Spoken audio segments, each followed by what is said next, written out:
Mas pinagtibay pa ang mga nauna ng kasunduan ng Pilipinas at Vietnam. Kasunod dyan ng bilateral meeting ni Pangulong Ferdinand R. Marcos Jr. at Vietnam Prime Minister Pham Minh Chinh.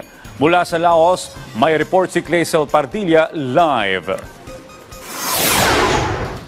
Rise and Shine, Dayan o Audrey at Rise and Shine din Pilipinas. Andito tayo ngayon sa Vientiane Lao People's Democratic Republic. At alas 8:30 mamaya ay formal nang uumpisahan ang 44th and 45th ASEAN Summit and related summit sa pamamagitan ng isang opening ceremony na inaasahang lalahukan ni Pangulong Ferdinand R. Marcos Jr. Pero bago yan, isang bilateral meeting muna ang isinagawa ng punong ehekutibo kasama ang Vietnam. Pinagtibay pa ng Pilipinas at Vietnam ang kooperasyon at pagtutulungan. Kasunod ito ng bilateral meeting ni Pangulong Ferdinand R. Marcos Jr. at punong ministro ng Vietnam na si Pham Minh Chinh sa Vientiane Lao People's Democratic Republic. Kapwa iginiit ng dalawang leader na ipagpapatuloy ang mga napagkasunduan ng unang makapag-usap 2 taon na ang nakalilipas. Matatandang nilagdaan ng Pilipinas ang Rice Trade Cooperation, Agriculture at Cultural Cooperation at ang Incident Prevention sa South China Sea. Nag-abot naman ng pakikiramay si Pangulong Marcos sa mga sinalanta ng Bagyong Yagi sa Vietnam na nagdulot ng pagpanaw ng General Secretary ng Vietnam. Nangyari ang bilateral meeting isang araw bago umpisahan ang ika-44 at ika-45 ASEAN Summit and related summits. Mahalaga ang pagtitipon na magsisilbing plataporma para talakayin ang mga rehiyon at pandaigdigang issue. Inaasahan ang pagkikipagpulong ni Pangulong Marcos sa mga foreign leader. Isusulong ng punong ehekutibo ang interes ng Pilipinas kabilang ang pagpapanatili ng kapayapaan at seguridad.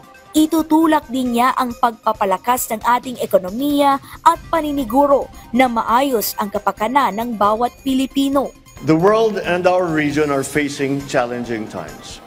From conflicts in Europe to the Middle East to global existential threats such as climate change and natural and man-made disasters to transnational crime and economic downturns. All these, in one way or another, affect the lives and livelihoods of peace-loving and hard-working people like yourselves.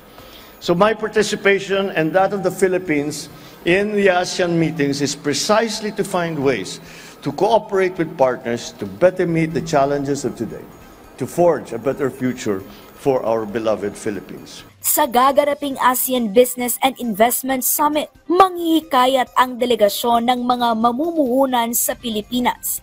Itinuturing ang ating bansa na most dynamic at best performing economy sa Asia. Makikipagpulong din ang Pilipinas sa kumpanyang TikTok para pag-usayin pa ang e-commerce sa Pilipinas. Tiniyak ni Pangulong Marcos ang pagtutok sa patuloy na pag-angat ng ating ekonomiya. 82 outcome documents ang inaasahang matatapos sa summit. Kabilang na ang deklarasyon ng mga ASEAN leader sa pagpapaunlad ng ASEAN Outlook sa Indo-Pacific, pagpapalakas ng biosecurity at biosafety, at pagpapaigting ng kooperasyon laban sa droga. Audrey, siksik ang schedule ni Pangulong Ferdinand R. Marcos Jr. ngayong araw. Siyam na event kasi ang isasagawa, kabilang ang plenary at retreat session. Ngayong araw din ay gagawin yung ASEAN Business and Investment Summit 2024 at magkakaroon din ng pagpupulong ang mga ASEAN leaders kasama ang dalawang malalaking kumpanya dito sa Lao. Audrey, mahalaga yung partisipasyon sa mga business meeting dahil nga target ng Philippine delegation na makahakot ng mga business investors na mamumuhunan sa ating bansa at tiyak na magbubunga ng mas maraming trabaho para sa ating mga Pilipino. Yan na muna ang latest mula rito sa Lao PDR. Balik sa'yo, Audrey. Maraming salamat, Clazel Pardilla.